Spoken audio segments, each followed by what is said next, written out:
Bismillahirrahmanirrahim. Assalamualaikum warahmatullahi wabarakatuh. Waalaikumsalam. Alhamdulillah, pada kesempatan hari ini kita melanjutkan podcast kita, yakni podcast SMA Swasta Persiapan Setabat. Dan pada kesempatan hari ini kita kehadiran tamu, seorang guru, seorang penyuluh, seorang mubaligh, yakni Al-Ustadz Khairul Effendi, SAGMM. Ya, gitu ya.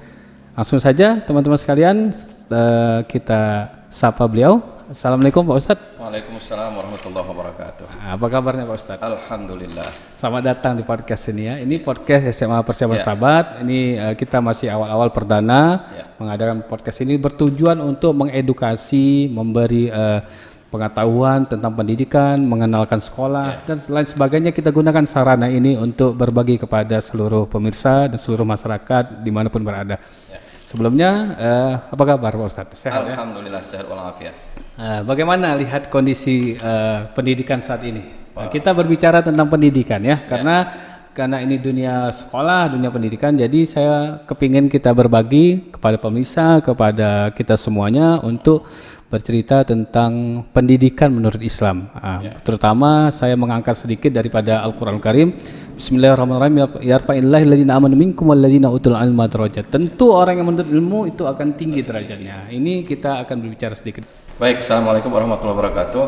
Perkenalkan, nama saya Khairul Effendi, bertugas di Kementerian Agama, bidang penyuluh agama Islam, dan sehari-hari saya di Kantor Urusan Agama Kecamatan Setabat untuk melaksanakan konsultasi dan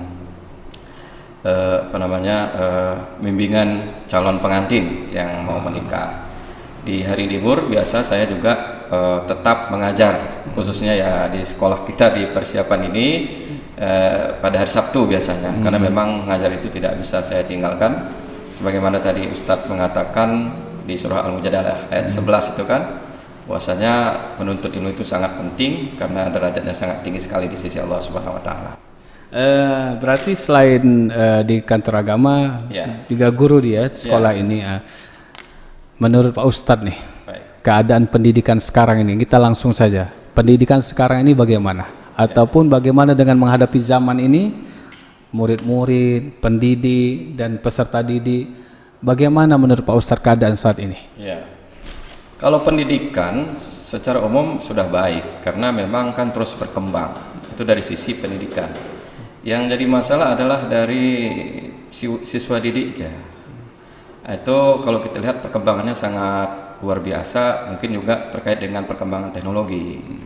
Kebetulan saya mengajar dari tahun 96. Di mana? Awalnya di mana? Awalnya di SMA Persiapan 96. Oh, di juga 96 ya, sampai tahun 2000. Setelah itu 2000 saya terangkat dari PNS, saya berhenti, dan 2014 atau 2015 saya masuk lagi sampai sekarang, tapi khusus di hari libur. Dari Sabtu kan, kita hari Sabtu itu kan di Kementerian Agama kan libur. Jadi waktu luang itu kita gunakan untuk mengajar.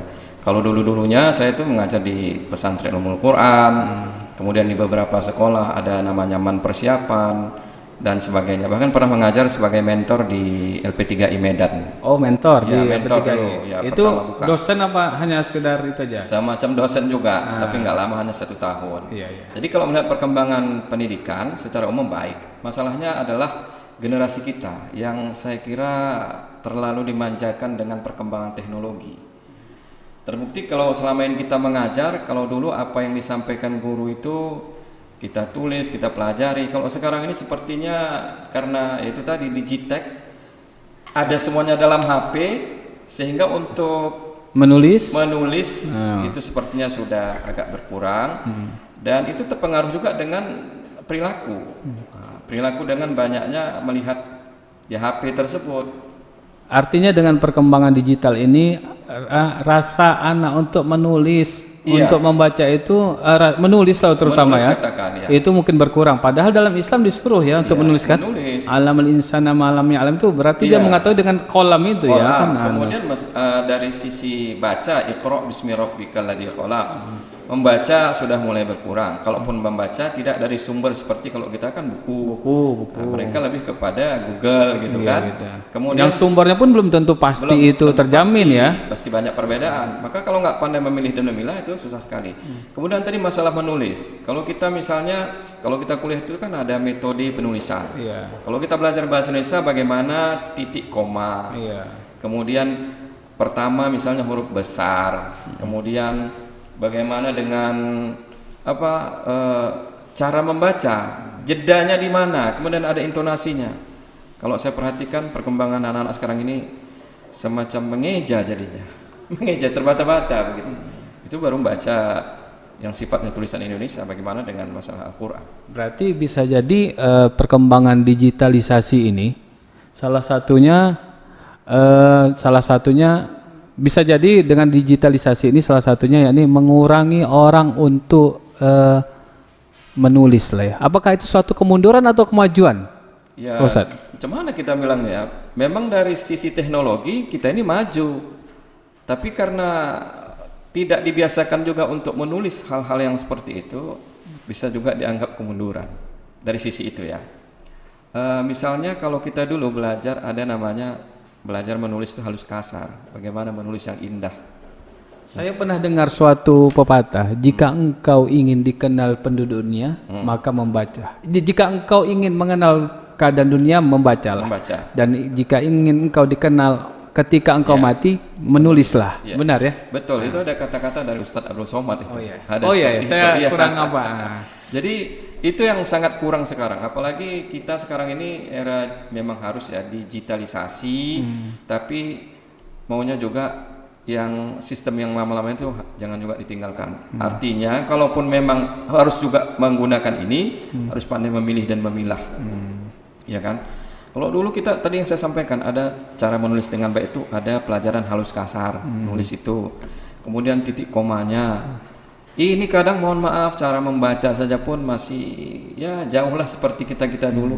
Ya, itu masih saya bilang tadi baru baca tentang masalah tulisan bahasa Indonesia. Kita sebagai guru agama kalau pas membaca Quran lebih-lebih lagi, padahal metode sekarang banyak, ada metode Iqra, metode Baghdadi, metode tahap apa lagi namanya, tapi anak-anak sekarang modelnya mau cepat instan. Tapi instan akhirnya bersalahan gitu. Baik Ustadz, satu dah kita dapat tadi tentang perkembangan digital ini, ada dampak baiknya juga ada dampak yang kurang baiknya gitu. Baiknya artinya berkurang orang menulis, membaca dan sebagainya. Hubungannya dengan adab bagaimana Ustadz? Adab siswa nih, siswa tentang digitalisasi. Betul. Misalnya begini, kita yang nyata-nyata aja lah ya di sekolah kita misalnya kan. Kalau misalnya pas jam istirahat itu kan misalnya kalau kita kan makan itu ada makan, kemudian anak-anak lebih ke HP-nya ketimbang dia untuk mengisi perutnya gitu. Atau terkadang misalnya pas waktu masuk waktu sholat, ketika jam sholat itu mereka lebih kepada HP dulu padahal udah azan. Tapi kalau kita dipersiapkan insya Allah kita sedikit agak memasakkan supaya anak-anak terutama yang kelas atas itu harus bisa jadi contoh buat adik-adiknya sholat berjamaah. Terutama bagi dirinya sendiri ya. Memang harus dipaksakan untuk dia melakukan kebaikan itu ya. Supaya nanti dia kalau sudah terbiasa, ingat terbiasa. Rupanya memang harus begini gitu.